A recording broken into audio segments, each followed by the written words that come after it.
They're now waiting for the arrival of the President Pranab Mukherjee. Interestingly, President Pranab Mukherjee earlier, when he was the finance minister, had piloted the first constitutional amendment bill to bring in GST in 2011 when he was finance minister with the previous UPA government. And now, as the president, he will be marking this historic event with the formal passage of GST, when GST will be implemented all across the nation. One tax, one nation, though in reality it's still not one tax. There are 4 different tax slabs.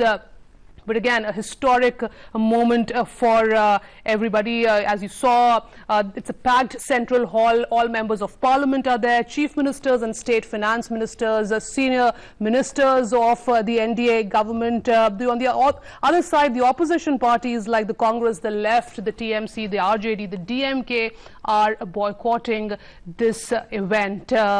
Finance Minister Arun Jaitley earlier had said that the whole idea of a grand function in the central hall was to mirror the contributions being made by different parties and the states in bringing the new revolutionary tax regime. जी हाँ, तो GST या कहें कि एक देश में एक तरह का कानून मसला वस्तु और सेवा कर यानी कि गुड्स एंड सर्विस टैक्स का के लागू होने का ही नहीं है। ये अच्छा लगता है सुनना कि पूरे देश में एक तरह की चीज। वो राष्ट्रपति श्री हामिद अंसारी भी पहुंचे हैं। उनका स्वागत करते हुए प्रधानमंत्री श्री नरेंद्र मोदी, वित्त मंत्री अरुण जेटली मौजूद हैं, लोकसभा की speaker Shrimati Sumitra Mahajan, secretary general Lok Sabha Shri Anoop Mishra ji भी मौजूद हैं और इंतजार किया जा रहा है राष्ट्रपति प्रणब मुखर्जी के आने का, जिनके स्वागत के लिए तमाम लोग अभी इंतजार कर रहे हैं। ये है अंदर सेंट्रल हॉल का दृश्य, जहां पर तमाम मंत्री, केंद्रीय मंत्री, सांसद, राज्यों के वित्त मंत्री, राज्यों के मुख्यमंत्री पहुंच गए हैं। और ये अपने आप में एक ऐतिहासिक क्षण, क्योंकि मसला दरअसल एक पूरे देश में एक चीज एक ही दाम पर मिलेगी। देश में 2 तरह के टैक्स अब नहीं देने पड़ेंगे, लेकिन जितना ही सुनने में और अच्छा लग रहा है या फिर एक बड़ा मौका है, लेकिन इसमें जितने की बाधाएं आई हैं वो भी अपने आप में, ये सफर 17 सालों में भी बड़ा रोमांचकारी रहा है। जिस तरह की बहस संसद भवन में देखने को मिली, सुनने को मिली, वो भी अपने आप में बड़ी दिलचस्प रही हैं। इसको लेकर जिस तरह का एक गतिरोध बना रहा, बीजेपी, कहा यह भी जाता है कि जब बीजेपी विपक्ष में थी तब इसका विरोध किया था, लेकिन कांग्रेस की तमाम कोशिशों के बाद भी उस समय पास नहीं हो पाया। लेकिन जब बीजेपी सत्ता में आई तो उसने न सिर्फ तमाम विपक्षी पार्टियों को मनाया, उनकी बातों को माना और संभवतः इस नतीजे पर पहुंची कि देश में जीएसटी लागू हो पाए। एक समय तो ऐसा भी था जब लग रहा था कि यह मामला और लंबा खिंचेगा, पता नहीं तमाम पार्टियां राजी होंगी नहीं होंगी, अगर राजी होती हैं तो राज्यों की अपनी जो चिंताएं हैं वो कहां तक दूर होती है। तो एक तरह का तमाम बाधाओं को पार करते हुए आज यहां पर पहुंचे हैं, लिहाजा प्रधानमंत्री ने सोचा कि इसको भव्य तरीके से लॉन्च किया जाए। और चूंकि अपने आप में एक ऐतिहासिक कदम इसलिए भी है क्योंकि अब नई तरह की कर व्यवस्था हो जाएगी। एक नई आदत संभवतः व्यापारियों को भी डालनी होगी कि किस तरह से व्यापार किया जाए, किस तरह से टैक्स जमा किया जाए, किस तरह से ऑनलाइन चीजों को सबमिट किया जाए, ताकि देश में टैक्स का ढांचा, टैक्स नेट बढ़ सके। सरकार की आमदनी होगी, वो सरकार की अगर आमदनी होती है तो देश के विकास के लिए काम आता है। मुख्य तौर पर यह बात समझ में आती है। कुछ जो चिंताएं हैं लोगों की वो इसके इंप्लीमेंटेशन को लेकर हैं। चिंताएं इस बात को लेकर हैं कि अगर नई कर व्यवस्था जो लागू होती है, 4 तरह के स्लैब हैं, या कहें कि जो 5 तरह के स्लैब हैं, 5, 12, 18, 28 या उससे ज्यादा के, उसमें आने के बाद जो आमतौर पर चीजें हैं, जो रोजमर्रा की चीजें हैं, उसमें किस तरह का बदलाव आएगा, चीजें सस्ती होंगी या महंगी होंगी, इसको लेकर कुछ चिंता है, जिसको लेकर कुछ लोगों ने विरोध भी किया है। लेकिन तमाम विशेषज्ञ हमारे साथ जो लोग मौजूद रहे इस डिस्कशन के दौरान, डॉक्टर सचिन चतुर्वेदी हमारे साथ मौजूद रहे, उन्होंने भी यह बात मानी कि कुछ हिकअप्स हैं, कुछ चिंताएं हैं और संभवतः उसको दूर करने के लिए जीएसटी काउंसिल है, उन चिंताओं को दूर किया जाएगा। उस तरह की टीथिंग प्रॉब्लम्स आने वाले समय में दूर की जाएंगी। और जीएसटी को समझने का हालांकि जो गुणाभाग है वो काफी पेचीदा वाला रहा। लोग यही पूछते रहे कि कौन सी चीज सस्ती हो रही है, कौन सी चीज महंगी हो रही है, खाने, खुले अनाज, गुड़, दूध, अंडे, नमक पर किस तरह की चीज होंगी, दवाइयों पर क्या होगा, किस चीज को एग्जम्पशन मिली है, किस चीज को नहीं मिली है। सरकार आखिरी मोमेंट पर, अब से कुछ समय पहले जैसा हमने आपको बताया था कि 18वीं जीएसटी काउंसिल की मीटिंग में फर्टिलाइजर को लेकर भी एक कदम लिया गया कि उसको 12% के स्लैब से घटाकर 5% पे लाया गया, यानी कि किसानों का भी ध्यान रखा गया। Right, so GST will actually subsume more than 17 central and state taxes, and as Anurag was just pointing out, at the stroke of midnight of June 30th and July 1st, India will awake to one country, one tax regime.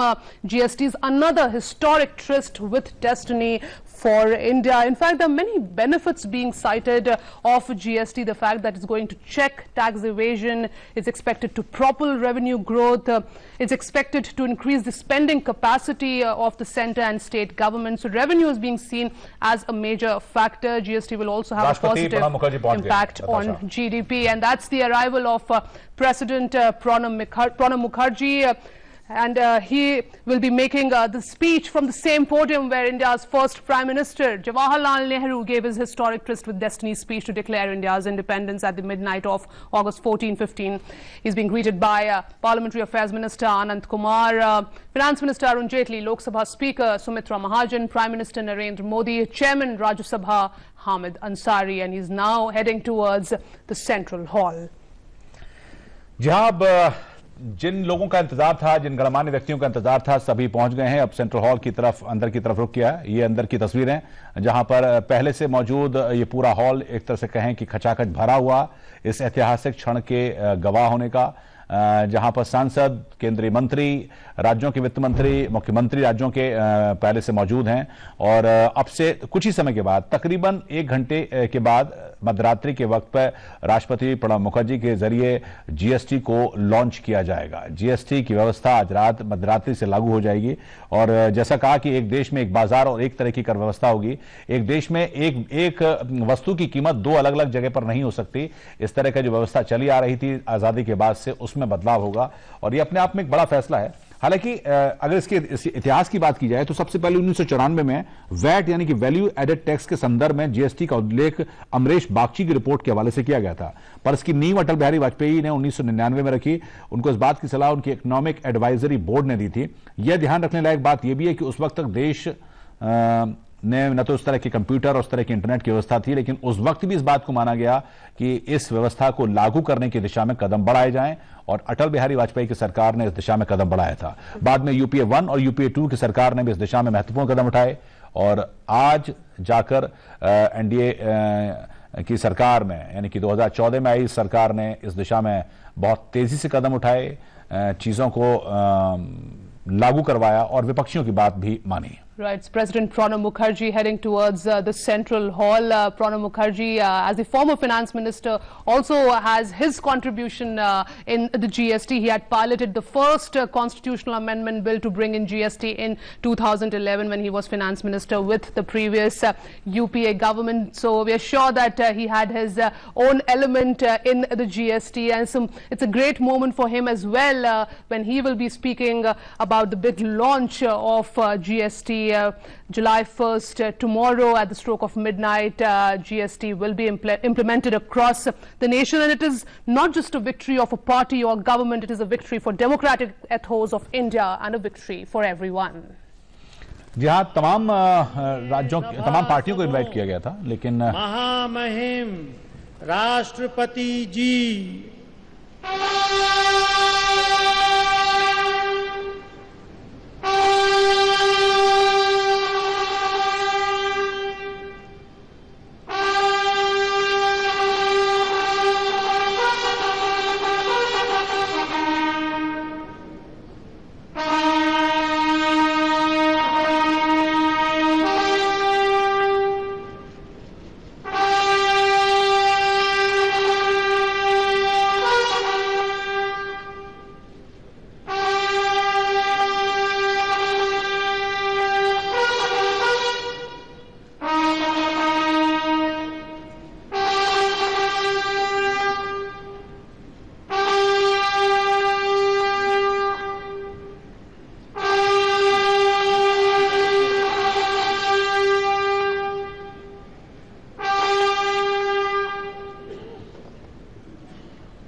His Excellency the President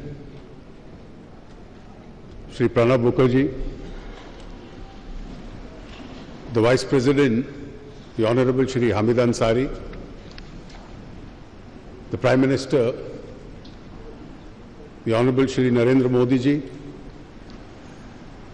the Speaker of the Lok Sabha the Honorable Srimati Sumitra Mahajan, a former Prime Minister and senior leader of the country, Shri H.D. Devagowda ji, everyone from the members of the Council of Ministers to the ministers of the state governments, officials, members of Parliament, and other dignitaries assembled on this historic occasion. We have assembled today for an important moment in the journey of our great nation. We are in the process of making history with the launch of the Goods and Services Tax. At the midnight hour, we will be launching one of India's biggest and most ambitious tax and economic reforms in history. The GST may be a destination tax, but for India, it will begin altogether a new journey. It's a journey where India will awake to limitless possibilities, to expand its economic horizons and loftier political visions. The old India was economically fragmented. The new India will create one tax, one market, and for one nation. It will be an India where the center and the states work together cooperatively and harmoniously towards the common goal of shared prosperity. It will be an India which will write a new destiny. The GST is an important achievement for the whole country. The unanimity of support for the Constitution Amendment and the consensus-based work of the GST Council highlights that India can rise above narrow politics and speak in one voice for larger national interest. The quality and the maturity of the debate leading to the Constitution Amendment and in the GST Council underscores this point, that India can collectively think and act with maturity for a broader purpose. The Constitution says that India is a union of states. The union is strong if both the states and the center are strong. That is the real meaning of cooperative federalism. While enacting the GST, neither the center nor the states give up their sovereignty. They have pooled their sovereignty to make joint decisions on indirect taxation.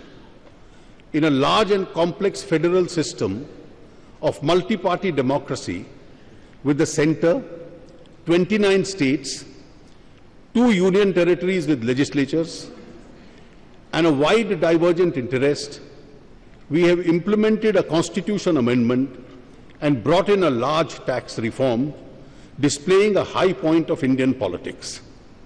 We have done this at a time when the world is facing slow growth, isolationism, and the lack of structural reforms. With the GST, India has showcased that these forces can be overcome through the display of inclusion, openness, and boldness. For this, all members of Parliament, the state governments, all political parties, state finance ministers, and a dedicated team of officers of the center and the state governments who contributed to this deserve to be appreciated and thanked. राष्ट्रपति जी, ये जो यात्रा थी, आप इसके सबसे प्रमुख गवाह हैं कि लगभग 15 वर्ष से पहले आरंभ हुई थी। NDA 1 सरकार ने एक समिति की रचना की थी, जिसके अध्यक्ष श्री विजय केलकर आज इस सभागार में मौजूद हैं।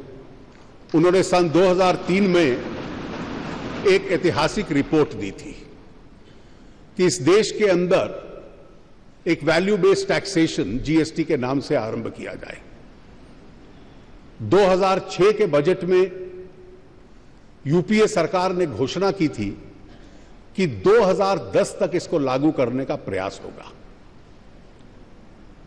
और 2011 के बजट में जब महामहिम राष्ट्रपति जी ने उस वक्त वित्त मंत्री की हैसियत में बजट पेश किया था, तो उसके तुरंत बाद आपने संविधान संशोधन भी देश के सामने रखा था, जिसके माध्यम से राज्य और केंद्र अपने अधिकारों को एकत्रित करके गुड्स एंड सर्विस टैक्स की रचना करें। आपकी उस संविधान संशोधन के बाद पार्लियामेंट की स्टैंडिंग कमेटी, उसने बहुत योगदान लायक सुझाव दिए थे। यशवंत सिन्हा जी आज मौजूद हैं इस सभागार में, वो उसके अध्यक्ष थे और उसका सबसे महत्वपूर्ण सिफारिशों में से एक थी कि जीएसटी काउंसिल की रचना की जाए, जिसमें 1/3 वोट केंद्र का होगा, 2/3 वोट राज्यों के होंगे, लेकिन निर्णय करने के लिए 3/4 बहुमत की आवश्यकता है। स्टैंडिंग कमेटी के उस निर्णय का यह असर था कि केंद्र और राज्यों को संवैधानिक दृष्टि से इकट्ठा काम करने के लिए मजबूर किया गया और जीएसटी काउंसिल में जो एक प्रकार से कंसेंसस बना, उसमें इसका एक बहुत बड़ा योगदान स्टैंडिंग कमेटी के उस सुझाव का था। एक पैरेलल रचना राज्यों के वित्त मंत्रियों की थी, एक एम्पावर्ड कमेटी थी और समय समय पर हर सरकार ने एक परंपरा बनाई कि किसी विरोधी पक्ष के दल की जिस राज्य की सरकार हो, उसका कोई वित्त मंत्री उस एम्पावर्ड कमेटी का अध्यक्ष रहे। पहले अध्यक्ष डॉक्टर असीम दास गुप्ता हमारे बीच में हैं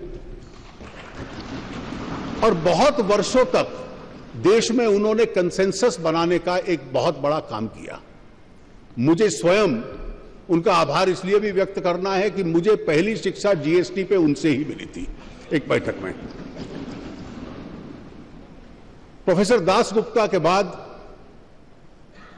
जम्मू कश्मीर के श्री अब्दुल रहीम राठौर, श्री सुशील मोदी, उसके बाद केरल के Shri K M Mani, I think mister Mani is also here, और फिर बंगाल के डॉक्टर अमित मित्रा, ये एक राज्यों के बीच में आम राय बनाते रहे। और इस पूरे इतिहास के बाद इस देश ने की राजनीति ने ऐसी एक मैच्योरिटी का एक उदाहरण पेश किया, जिसका सबसे बड़ा सबूत यह था कि संविधान संशोधन संसद के दोनों सदनों में सर्वमत से पास हुआ, जिससे जीएसटी काउंसिल की रचना हुई। उस रचना के बाद काउंसिल की पहली जिम्मेवारी थी कि केंद्र के लिए और राज्यों के लिए कानून बनाए। वो सभी कानून 5 केंद्र के लिए, 1 सभी राज्यों के लिए सर्वसम्मति से बने। संसद ने उसे सर्वसम्मति से पास किया, राज्यों ने एक मत से पास किया और आज वो एक वास्तविकता के रूप में हमारे सामने आया है। जीएसटी काउंसिल 18 बार मिल चुकी है। कुछ बैठकें सुबह से शाम तक और 2-2, 3-3 दिन चलती हैं और एक भी निर्णय पर वोट करवाने की आज तक आवश्यकता नहीं पड़ी। हर एक निर्णय सर्वसम्मति से हुआ, जिसमें अलग अलग राजनीतिक दलों के प्रतिनिधि थे, अलग अलग राज्य सरकारों के प्रतिनिधि थे और एक मत से हर निर्णय उसमें हुआ। अभी तक 24 रेगुलेशंस बन चुके हैं। राज्य और केंद्र के अधिकार क्षेत्रों के बारे में बंटवारा क्या रहेगा, उस पर निर्णय हो चुका है। 1211 कमोडिटीज हैं जिस पे टैक्सेशन तय करना था। बिना मतभेद के, बिना किसी डिसेंट के एक एक कमोडिटी का टैक्स सर्वमत से तय हुआ और उसके पीछे भी 2 सिद्धांत थे कि एक, आम और गरीब आदमी पर ज्यादा बोझ ना पड़े रेवेन्यू न्यूट्रल रहे कि जितना राजस्व राज्य और केंद्र इकट्ठा करते हैं कम से कम वो बरकरार रहे, और जो मौजूदा टैक्सेशन ढांचा है उससे बहुत अधिक किसी के ऊपर बोझ ना पड़े। Principle of equivalence, revenue neutrality and know unnecessary burden on the weaker sections. और इसका स्वाभाविक एक लाभ हमारे देश को होने वाला है। आज की जो व्यवस्था थी उस व्यवस्था में राज्यों में और केंद्र में मिलाकर 17 ट्रांजैक्शन टैक्स है, 17 23 सेस हैं। उन सब को समाप्त कर दिया गया है और उनके स्थान पर केवल एक टैक्स रहेगा। उस हर टैक्स के लिए अलग रिटर्न जाता था, आज एक रिटर्न जाएगा। हर एक असेसी को अलग अलग टैक्सेशन अधिकारियों के साथ इंटरफेस करना पड़ता था, आज केवल उसको अपने सॉफ्टवेयर के साथ एक रिटर्न के माध्यम से इंटरफेस करना पड़ेगा और केवल सॉफ्टवेयर के ऊपर रजिस्ट्रेशन ले लेना, और उस रजिस्ट्रेशन के बाद हर महीने की 10 तारीख तक केवल एक फॉर्म भरना कंप्यूटर पे कि मेरी पिछले महीने की ट्रांजैक्शन क्या है उस पे डाल देना, और उसके माध्यम से टैक्स के ऊपर टैक्स न लगना। यह इसकी विशेषता है। पूरे देश के अंदर अलग अलग राज्यों में अलग अलग रेट और चुंगी नाकाओं के ऊपर ट्रकों की भीड़ वो समाप्त होगी और एक प्रकार से सिंगल फ्लो गुड्स और सर्विसेज का पूरे देश के अंदर इसके बाद होगा।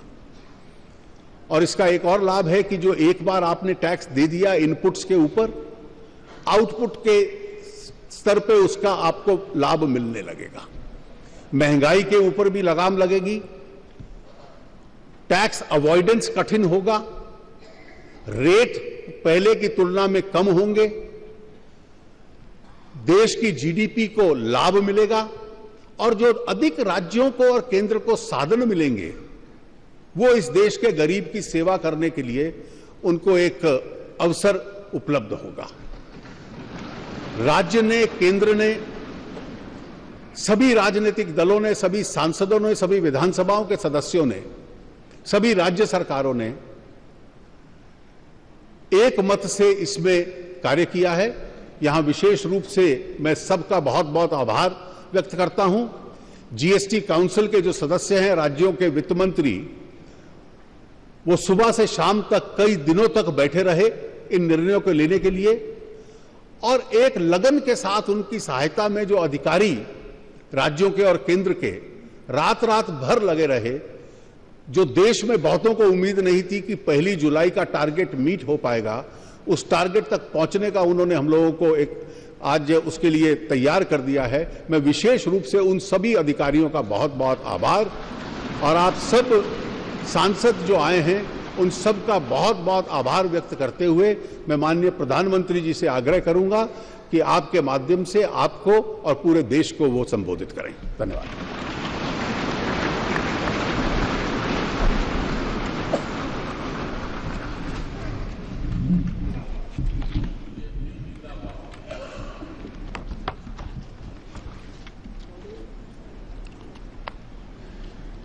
आदरणीय राष्ट्रपति जी, आदरणीय उपराष्ट्रपति जी,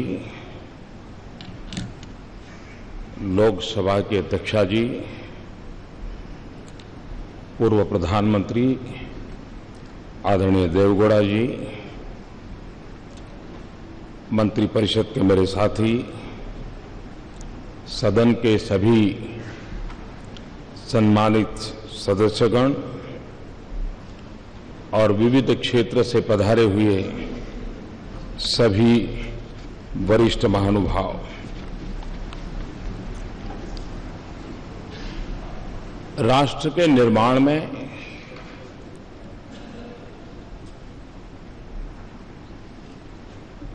कुछ ऐसे पल आते हैं जिस पल पर हम किसी नए मोड़ पर जाते हैं, नए मुकाम की ओर पहुंचने का प्रयास करते हैं।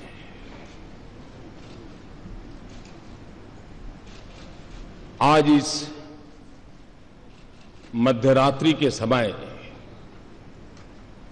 हम सब मिलकर के देश का आगे का मार्ग सुनिश्चित करने जा रहे हैं।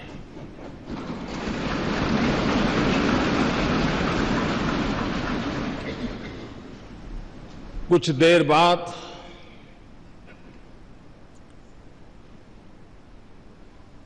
देश एक नई व्यवस्था के ओर चल पड़ेगा।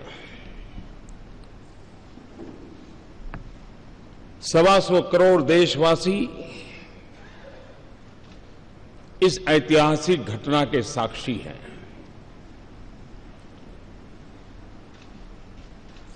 जीएसटी की ये प्रक्रिया ये सिर्फ अर्थव्यवस्था के दायरे तक सीमित है ऐसा मैं नहीं मानता।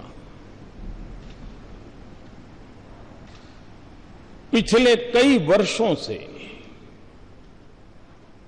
अलग अलग महानुभावों के मार्गदर्शन में, नेतृत्व में, अलग अलग टीमों के द्वारा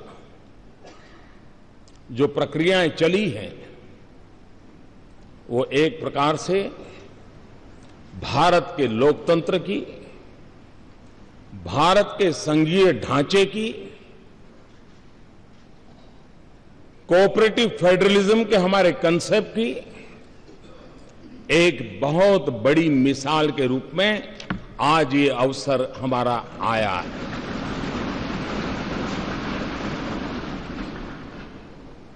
इस पवित्र अवसर पर आप सब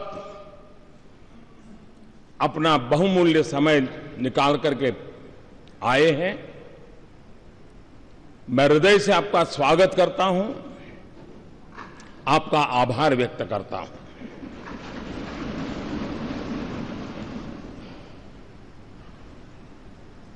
ये जो दिशा हम सब ने निर्धारित की है, जो रास्ता हमने चुना है, जिस व्यवस्था को हमने विकसित किया है, यह किसी एक दल की सिद्धि नहीं है। यह किसी एक सरकार की सिद्धि नहीं है। ये हम सबकी साझी विरासत है। हम सबके साझे प्रयासों का परिणाम है। और रात्रि को 12 बजे इस सेंट्रल हॉल में हम एकत्र आए हैं। यह वो जगह है जिस जगह पे इस राष्ट्र के अनेक महापुरुषों के पद चिन्हों से इस जगह ने अपने आप को पावन किया हुआ है। ऐसी पवित्र जगह पर हम बैठे हैं और इसलिए आज सेंट्रल हॉल की इस घटना के साथ हम याद करते हैं 9 दिसंबर 1946 संविधान सभा की पहली बैठक का ये सभागृह साक्षी है। हम उस स्थान पर बैठे हैं जब संविधान सभा की प्रथम बैठक हुई। पंडित जवाहरलाल नेहरू, मौलाना अब्दुल कलाम आजाद, सरदार वल्लभ भाई पटेल, बाबा साहब आंबेडकर, आचार्य कृपलानी, डॉक्टर राजेंद्र बाबू, सरोजिनी नायडू, ये सब महापुरुष पहली कतार में बैठे हुए थे। उस सदन में जहां कभी 14 अगस्त 1947 रात को 12 बजे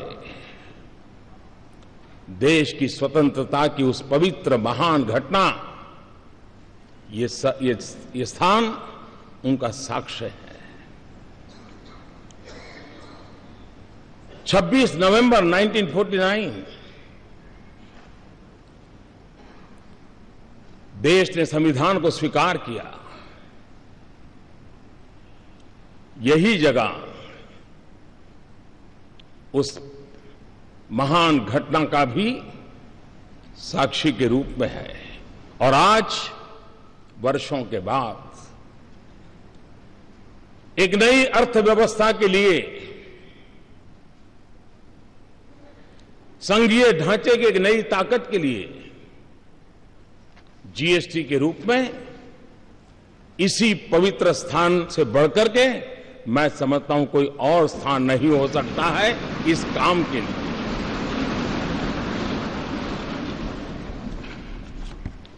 संविधान का मंथन 2 साल 11 महीने और 17 दिन तक चला था। हिंदुस्तान के कोने कोने से विद्वत जन उस बहस में हिस्सा लेते थे, वाद विवाद होते थे, राजी नाराजी होती थी, सब मिलकर के बहस करते थे, रास्ते खोजते थे। कभी इस पार कभी उस पार नहीं जा पाए तो बीच का रास्ता खोज करके चलने का प्रयास करते थे। ठीक उसी तरह ये जीएसटी भी एक लंबी विचार प्रक्रिया का परिणाम है। सभी राज्य समान रूप से केंद्र सरकार उसी की बराबरी में और सालों तक चर्चा की है। संसद में इसके पूर्व के भी सांसदों ने, उसके पूर्व के सांसदों ने लगातार इस पर बहस की है। एक प्रकार से best brains of the country उन्होंने लगातार इस काम को किया है और उसी का परिणाम है कि आज ये जीएसटी को हम साकार रूप में देख सकते हैं। जब संविधान बना तो संविधान ने पूरे देश के नागरिकों को समान अवसर, समान अधिकार, उसके लिए सुनिश्चित व्यवस्था खड़ी करती थी। और आज जीएसटी एक प्रकार से सभी राज्यों के उन मोतियों को एक धागे में परोने का और आर्थिक व्यवस्था के अंदर एक सुचारू व्यवस्था लाने का एक अहम प्रयास है। जीएसटी ये कोऑपरेटिव फेडरलिज्म की एक मिसाल है जो हमें हमेशा हमेशा और अधिक साथ मिलकर चलने की ताकत देगी। जीएसटी ये टीम इंडिया का क्या परिणाम हो सकता है, ये टीम इंडिया की कर्तृत्व शक्ति का, सामर्थ्य का परिचायक है। ये जीएसटी काउंसिल केंद्र और राज्य ने मिलकर के उन व्यवस्थाओं को विकसित किया है जिसमें गरीबों के लिए जो पहले उपलब्ध सेवाएं थी उन सारी सेवाओं को बरकरार रखा है। दल कोई भी हो, सरकार कहीं की भी हो, गरीबों के प्रति संवेदनशीलता इस जीएसटी के साथ जुड़े हुए सब लोगों ने समान रूप से उसकी चिंता की है। मैं जीएसटी काउंसिल को बधाई देता हूं। अब तक इस काम का नेतृत्व जिन जिन लोगों ने किया है, अरुण जी ने विस्तार से कहा था, मैं उसका पुनरावर्तन नहीं करता हूं। मैं उन सबको भी बधाई देता हूं। इस प्रक्रिया को जिन जिन लोगों ने आगे बढ़ाया उन सबको मैं बधाई देता हूं। आज जीएसटी काउंसिल की 18वीं मीटिंग हुई और थोड़ी देर के बाद जीएसटी लागू होगा। ये भी संजोग है कि गीता के भी 18 अध्याय थे और जीएसटी काउंसिल की भी 18 मीटिंगें हुई और आज हम उस सफलता के साथ हम आगे बढ़ रहे हैं। एक लंबी प्रक्रिया थी, परिश्रम थी, शंका आशंकाएं थी, राज्यों के मन में गहरे सवाल थे, लेकिन अथाग पुरुषार्थ, परिश्रम, दिमाग की जितनी भी शक्ति उपयोग में लाई जा सकती है, ला करके इस कार्य को पार किया है। चाणक्य ने कहा था, यद्दुरम यद्दुराद्यम यच्च दुरे व्यवस्थितम तत्सर्वम तपसा साध्यम तपो ही दुर्ति क्रमम। चाणक्य के इस वाक्य ने हमारी इस पूरी जीएसटी प्रक्रिया को बड़े अच्छे ढंग से कहा है। कोई वस्तु कितनी ही दूर क्यों न हो, उसका मिलना कितना ही कठिन क्यों न हो, वो पहुंच से कितनी ही बाहर क्यों न हो, कठिन तपस्या और परिश्रम से उसे भी प्राप्त किया जा सकता है और ये आज हुआ है। हम कल्पना करें कि देश आजाद हुआ, 500 से ज्यादा रियासतें थी। अगर सरदार वल्लभ भाई पटेल ने इन रियासतों को मिलाकर के देश को एक न किया होता, देश का एकीकरण न किया होता, तो भारत का राजनीतिक मानचित्र कैसा होता, कैसा बिखराव होता। आजादी होती लेकिन देश का वो मानचित्र कैसा होता। जिस प्रकार से सरदार वल्लभ भाई पटेल ने रियासतों को मिलाकर के एक राष्ट्रीय एकीकरण का बहुत बड़ा काम किया था, आज जीएसटी के द्वारा आर्थिक एकीकरण का एक महत्वपूर्ण काम हो रहा है।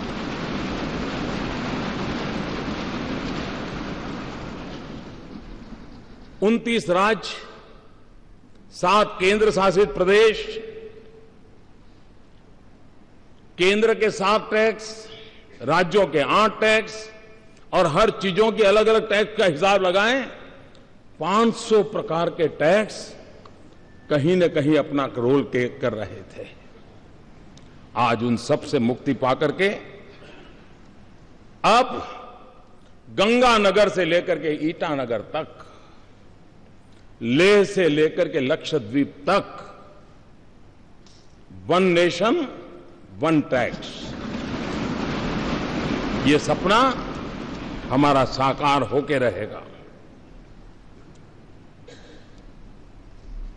और जब इतने सारे टैक्स, 500 अलग अलग हिसाब लगाए, 500 टैक्स।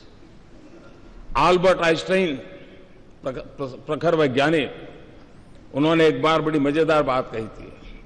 उन्होंने कहा था, दुनिया में अगर कोई चीज समझना सबसे ज्यादा मुश्किल है तो वो है इनकम टैक्स।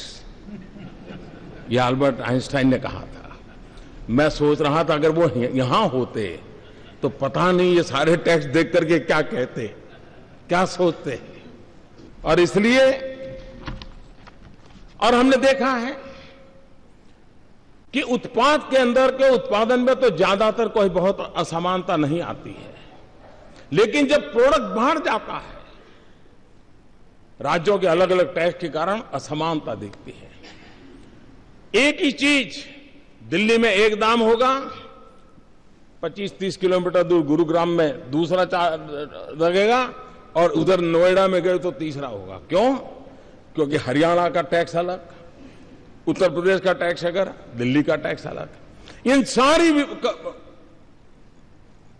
विविधताओं के कारण सामान्य नागरिक के मन में सवाल उठता था कि मैं गुरुग्राम जाऊं तो यही चीज मुझे इतने में मिल जाती है, मैं वही चीज नोएडा जाता हूं तो इतने में मिलती है, और दिल्ली में जाता हूं तो इतने में मिलती है।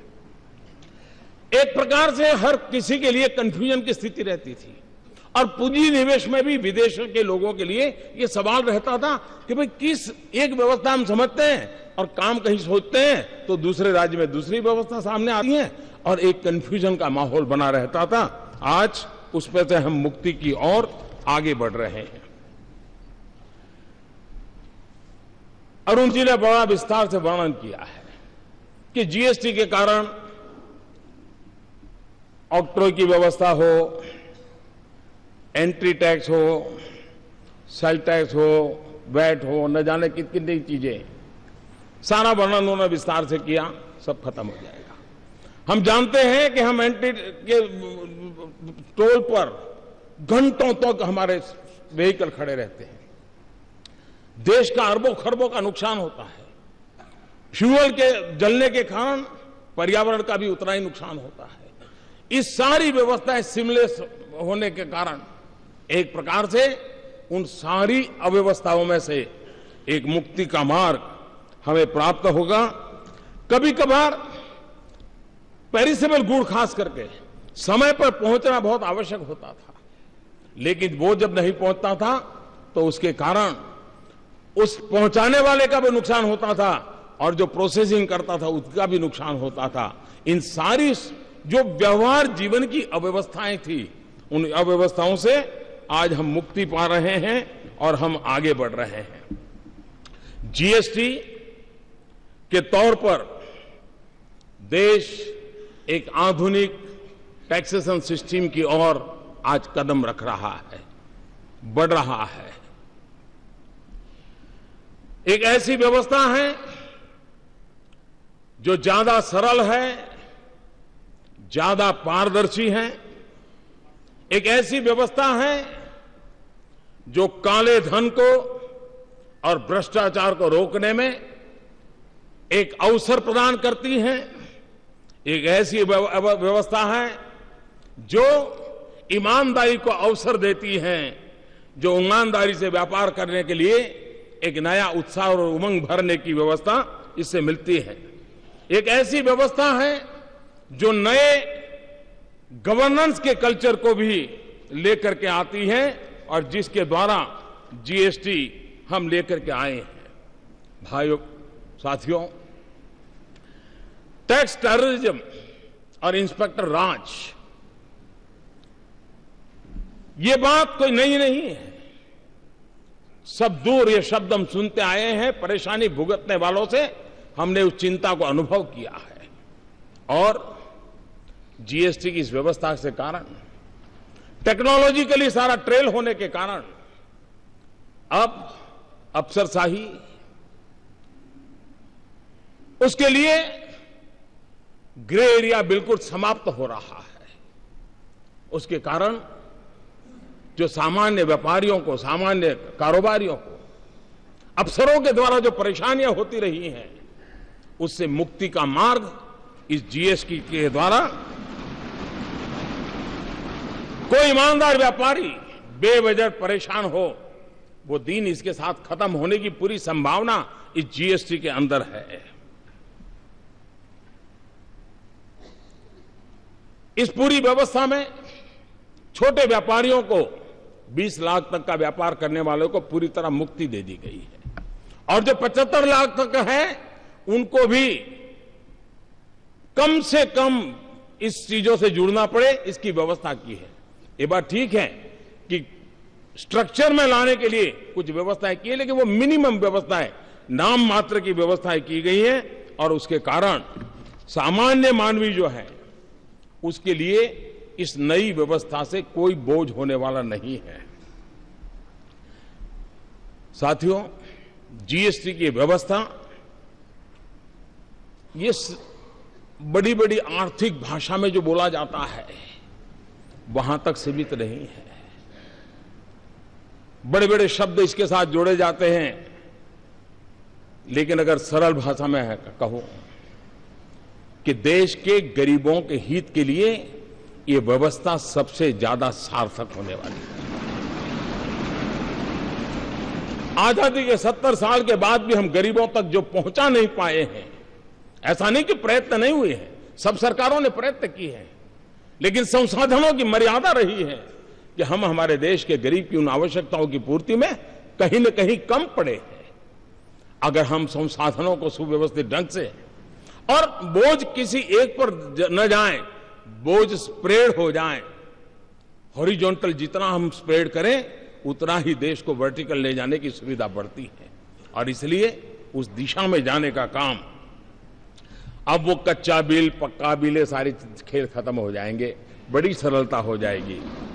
और मुझे विश्वास है छोटे मोटे व्यापारी भी ये जो गरीब को बेनिफिट मिलने वाला है वो जरूर उसको ट्रांसफर करेंगे, ताकि गरीब का भला हम लोगों का आगे बढ़ाने के लिए बहुत बहुत काम आने वाला है। कभी कभी आशंकाएं होती हैं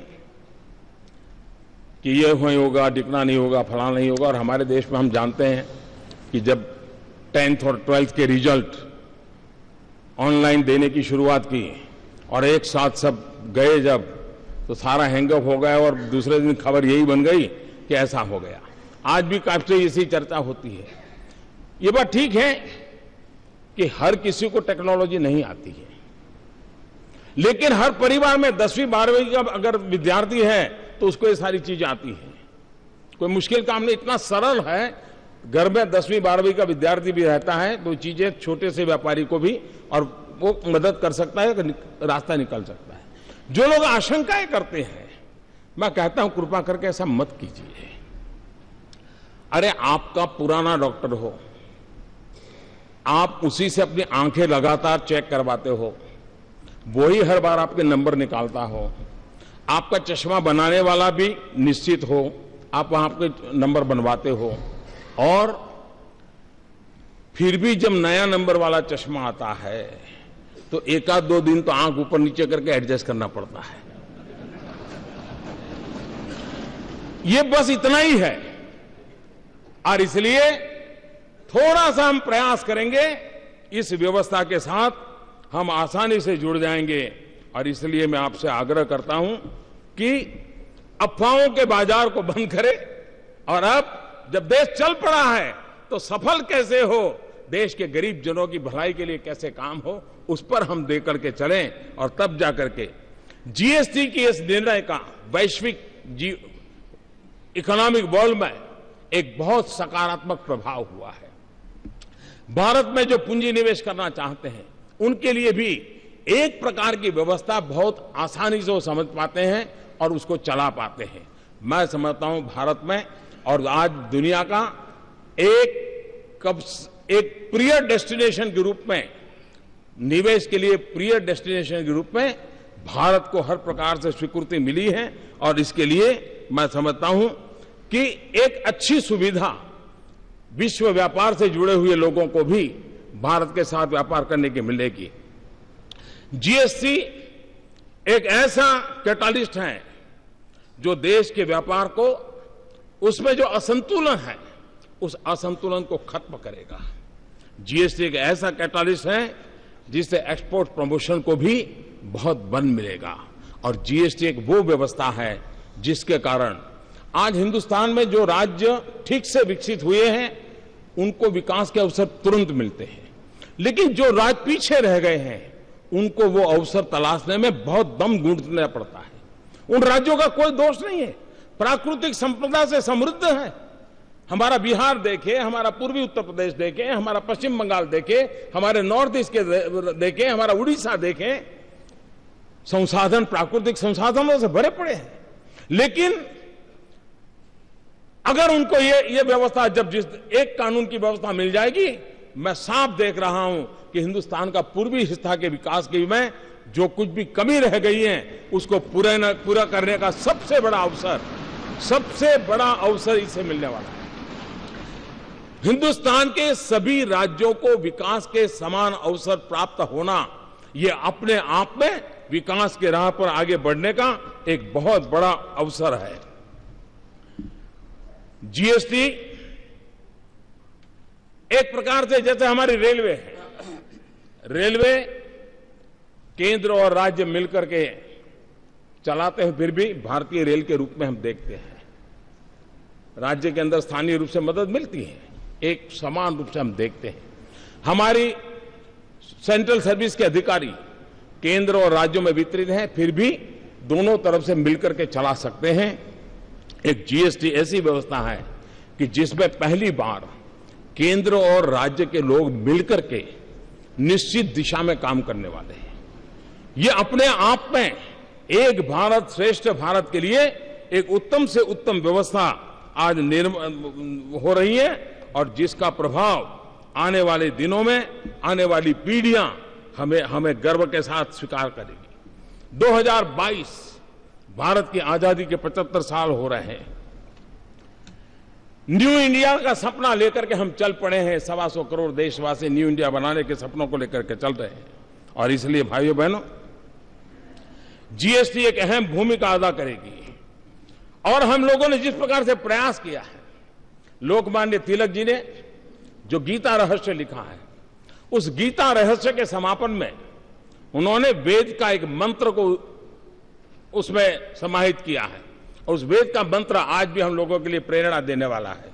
और लोकमान्य तिलक जी ने कहा है, उसका उल्लेख किया हुआ है, मूलतः ऋग्वेद का श्लोक है, समानी वह आकृति ही समाना हृदयानी वह समानमस्तु वो मनो यथा वह सुसहासति। आप लोगों का संकल्प, निश्चय और भाव, अभिप्राय एक समान रहे, आप लोगों के हृदय एक समान हो, जिससे आप लोगों का परस्पर कार्य सर्वत्र एक साथ भली प्रकार से हो सके। इस भाव से लोकमान्य तिलक जी ने भी हमें आज परिणाम दिया है। जीएसटी न्यू इंडिया की एक टैक्स व्यवस्था है। जीएसटी डिजिटल भारत की टैक्स व्यवस्था है। जीएसटी सिर्फ ईज ऑफ डूइंग बिजनेस नहीं है, GST way of doing business की भी एक दिशा दे रहा है। जीएसटी सिर्फ एक टैक्स रिफॉर्म नहीं है, लेकिन वो आर्थिक रिफॉर्म का भी एक अहम कदम है। जीएसटी आर्थिक रिफॉर्म से भी आगे एक सामाजिक रिफॉर्म का भी एक नया तबका, जो एक ईमानदारी के उत्सव की दिशा में ले जाने वाला ये बन रहा है। कानून की भाषा में GST goods and service tax के रूप में जाना जाता है, लेकिन जीएसटी से जो लाभ मिलने वाले हैं, और इसलिए मैं ये कहूंगा कि कानून भले कहता हो कि गुड्स एंड सर्विस टैक्स, लेकिन हकीकत में ये गुड एंड सिंपल टैक्स है। और गुड इसलिए कि टैक्स पर टैक्स जो लगते थे उससे मुक्ति मिल रही है। सिंपल इसलिए है कि पूरे देश में एक ही फॉर्म होगा, एक ही व्यवस्था होगी और उसी व्यवस्था से चलने वाला है, और इसलिए उसे हमें आगे बढ़ाना है। मैं आज इस अवसर पर आदरणीय राष्ट्रपति जी ने समय निकाल करके, क्योंकि इस सारी यात्रा के वे भी एक साथी रहे, सहयात्री रहे, इसके हर पहलू को उन्होंने भली भांति देखा है, जाना है, प्रयास किया है। उनका मार्गदर्शन इस महत्वपूर्ण ऐतिहासिक घड़ी में हम सबके लिए एक बहुत बड़ी प्रेरणा का कारण बनेगा, नया उमंग और उत्साह मिलेगा और उसको लेकर के हम आगे चलेंगे। मैं आदरणीय राष्ट्रपति जी से मैं उनका बहुत आभारी हूं कि वो आज आए हम सबका मार्गदर्शन करने के लिए, और उनकी बातें हम सबको एक नई प्रेरणा देती रहेगी। इसी एक भाव के साथ मैं फिर एक बार इस प्रयत्न के साथ जुड़े हुए हर किसी का आभार व्यक्त करते हुए मेरी वाणी को विराम देता हूं और श्रद्धेय राष्ट्रपति जी से आग्रह करता हूं कि वो हमारा मार्गदर्शन करें।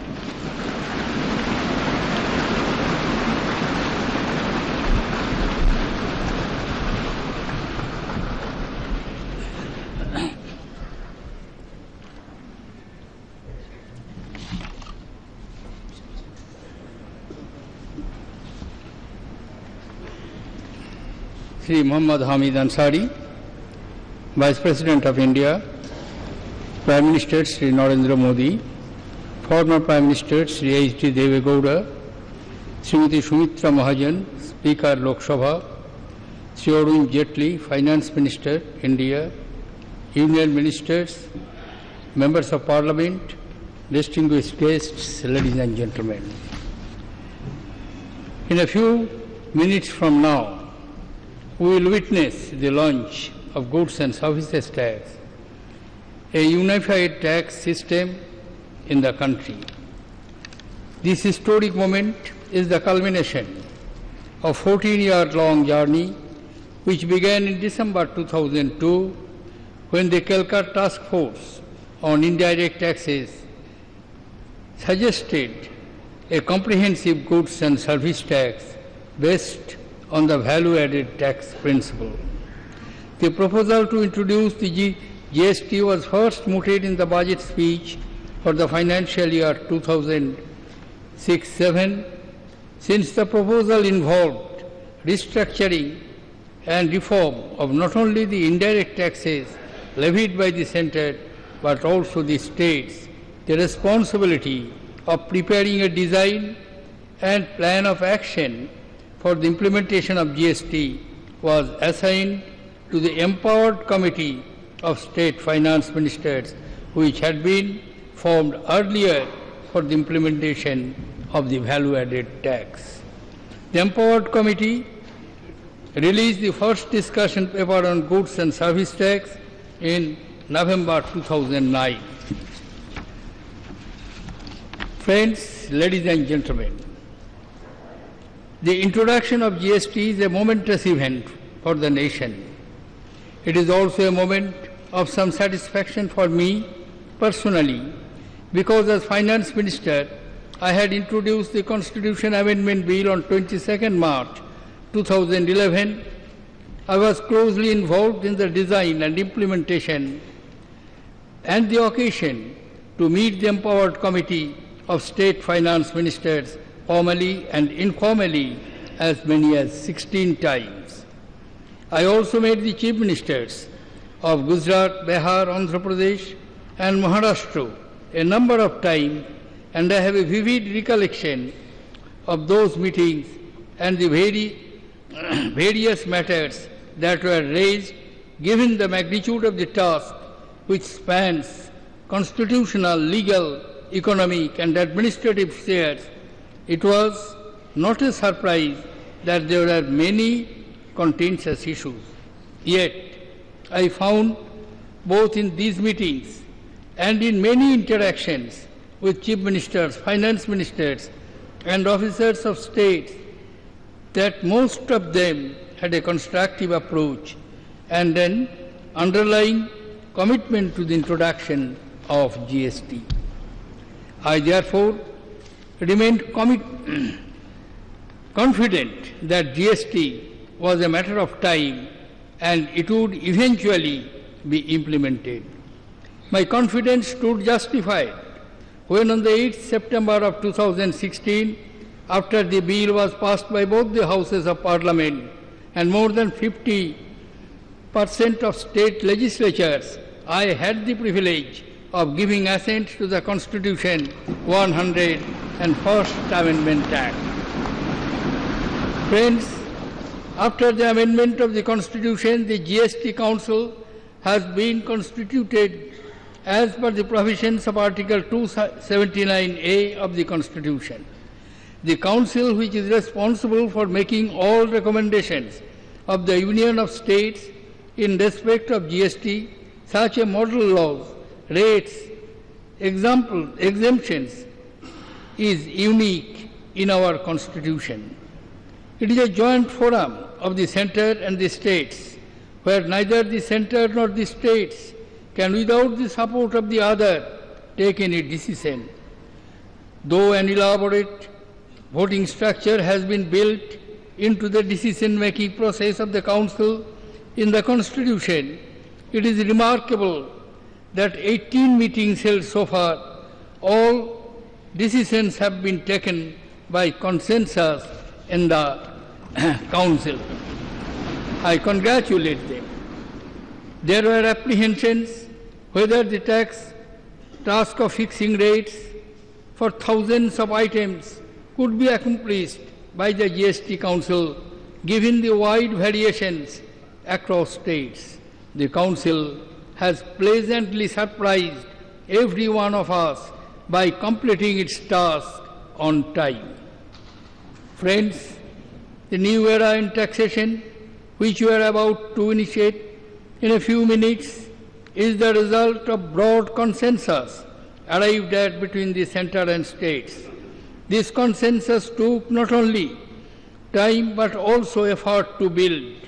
The effort came from persons across the political spectrum who set aside narrow partisan considerations and put the nation's interest first. It is a tribute to the maturity and wisdom of India's democracy. Friends, even for a person like me, who has been intimately involved in matters of taxation and finance, the scope of the change we are undertaking is truly breathtaking. Central excise duty has a long history. During my different tenures as finance ministers, it has always been one of the largest contributors to the central exchequer. Service tax is relatively new, but has grown very rapidly in revenue terms. Except for a few goods outside the purview of goods and services tax, both of these will now disappear along with the additional customs duty, special additional duty of customs, and numerous cesses and surcharges. Central sales tax on interstate will cease for goods falling under the Goods and Services Act. At the state level, the enormity of the change is not less. The major taxes being subsumed are value-added tax, sales tax, entry tax, taxes on advertisement, and luxury tax, along with the state level entertainment tax and numerous cess and surcharges. Ladies and gentlemen, GST will also make our exports more competitive and also provide a level playing field to domestic industry to compete with imports. Currently, due to cascading, our exports still carry some embedded taxes, making them less competitive. Similarly, the hidden effect of cascading means that the total tax incidence on domestic industry is not transparent. Under GST, the tax incidence will be transparent, enabling full removal of tax burden on exports and full incidence of domestic taxes on imports. Ladies and gentlemen, I am told that GST will be administered through a modern world-class information technology system. I recall that in July 2010, I had set up an empowered group of development of IT systems required for the GST regime under the chairmanship of Sri Nandan Nilekani. Subsequently, in April 2012, a special purpose vehicle, GST network, was approved for creation by the government for GST implementation. This was to ensure that we have no time, and as and when the legislative framework is in position, the technical infrastructure should be ready to take forward GST. I am told that a key feature of the system is that buyers will get credit of tax paid on inputs only when the seller has actually paid taxes to the government. This creates a strong incentive for buyers to deal with the honest and compliant sellers who pay their dues. Friends, GST is a disruptive change, no doubt. It is similar to the introduction of the VAT when there was initial resistance. When a change of the magnitude is undertaken, however positive it may be, there are bound to be some teething troubles and difficulties in the initial stage.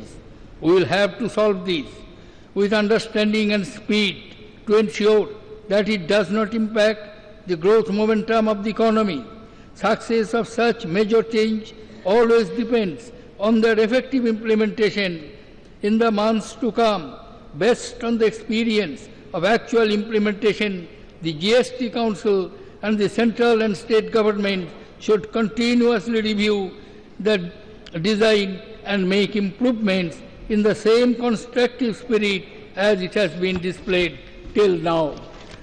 In conclusion, I would like to express my deep appreciation for all those who made tremendous efforts to make this path-breaking legislation. Thank you. Jai Hind.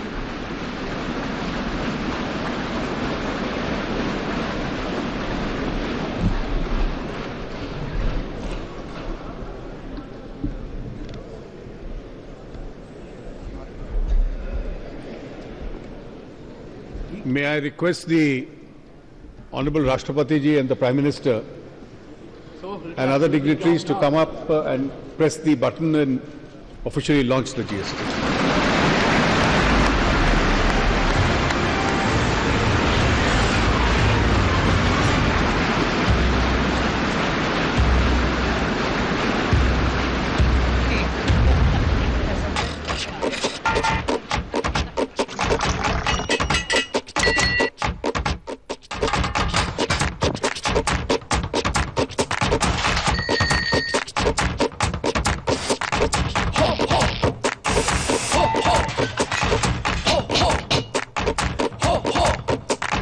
ताता तिरकट दिन ताता तिरकट धा धा तीन ना तिरकट दिन ता तिन तिरकट धा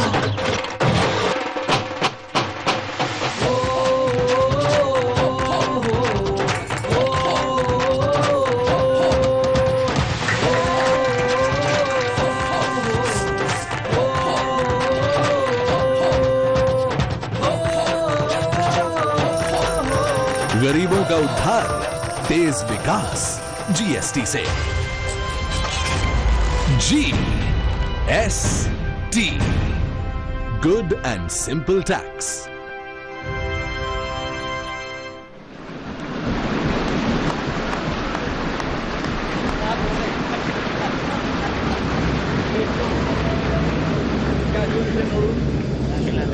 thank you.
Right, so India has created a historic moment today. GST is here. Finance Minister, Prime Minister Modi and President Pranab Mukherjee, everyone cited the significant benefits of GST, the fact that GST will spur investment, promote exports and also bridge regional disparities between different states. Finance Minister Arun Jaitley wholeheartedly expressed his gratitude to all the states, to all the chief ministers and finance ministers of different states for really promoting this enormous model of cooperative federalism.